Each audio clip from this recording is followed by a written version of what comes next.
Eto na nga, sa kapanood ko ng Facebook, marami akong nakikitang videos about Filipinos buying mystery boxes sa Shopee and Lazada. It's an online store, di ba? And dito naman sa Dubai, kasi wala nga Shopee and Lazada, I checked Amazon. They also sell mystery boxes because I'm so curious and I want adventure. Gusto ko ding subukan. I wanted to try. What are you doing?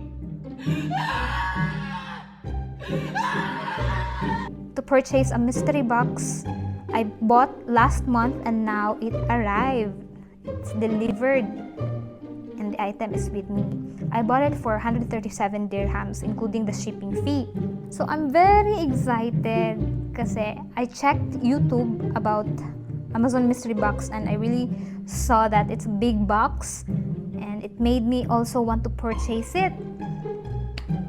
So now guys, it's delivered and I wanted you to see what I received. Ito po. This is the mystery box. It's quite not the size of box that I expected. Pero I wanted adventure, di ba? Subukan po nating i-check kung anong laman nito. Sana hindi ako ma-disappoint.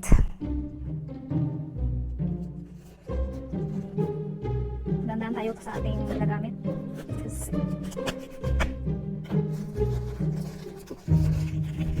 Amazon mystery box.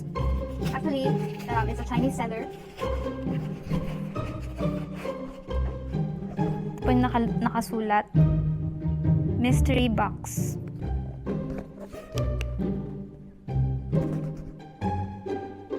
Mystery box. Mystery? Talaga bang mystery?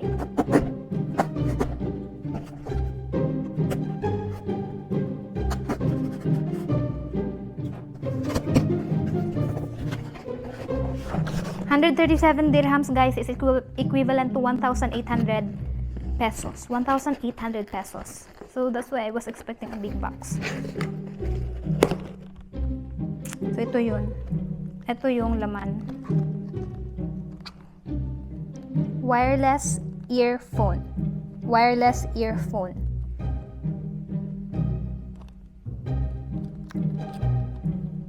Actually guys, I'm quite disappointed. Medyo hindi ako na-excite by kasi it's supposed to be a mystery box but in the package nakasulat na dito.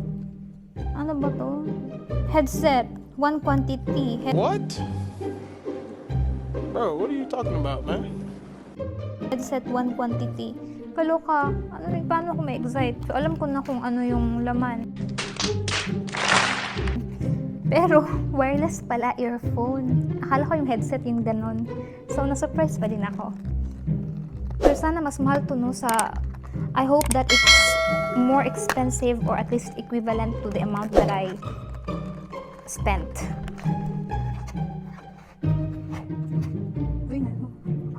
Something fell. It's the charger. This is the charger. And this is it. Wireless earphone. Paano ba to? How? Open daw. Ano ba? Open? Open for the charger. May plastic. Tanggalin ko na yung plastic. Tadaan! Wireless earphone.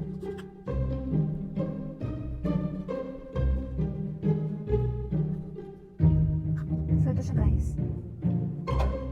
I already have a wireless earphone. Hindi siya branded. Pero pinahiram ko sa kapatid ko dahil parang may delay siya.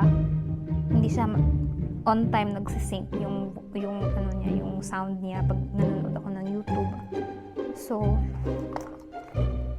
wireless earphone, the brand is A17. I will check online kung magkano to see if it's really equivalent. I was expecting a lot of items pero okay lang din kaysa makatanggap ako ng maraming items na hindi ko naman nagagamit, 'di ba? At least ito magagamit ko talaga. So still grateful. Avoid being negative. So I will check the price. E17 earphone.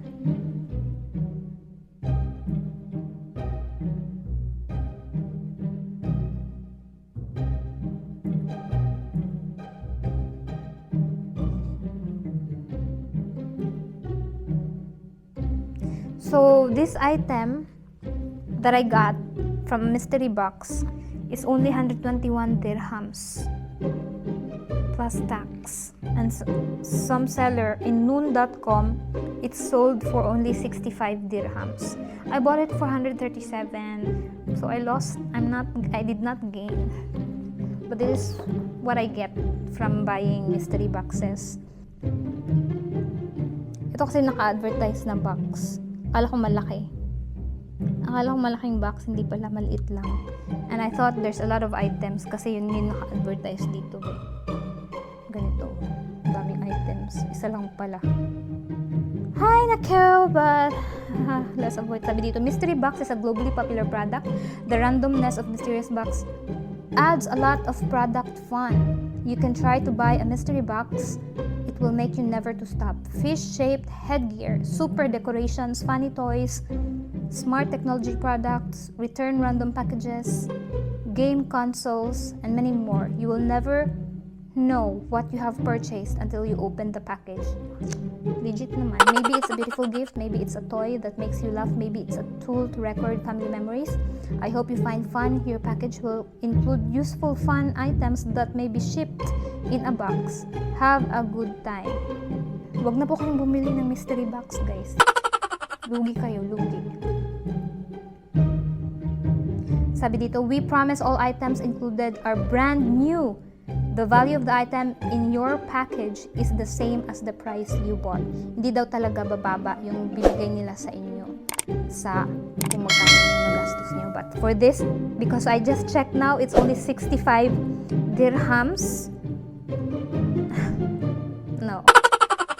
Hindi, walay siya, walay. Hindi siya have. So, okay na din. Still, be grateful because this is what I was looking for. Mystery box, I did not gain, I lost. So, I don't think it's a good decision to purchase a mystery box. So, very seldom only that someone gets a good item. On my case, it is not. I bought it for twice the price. 65 dirhams, I bought it for 137. So, it's a loss. Loss siya. Loss. But it's okay.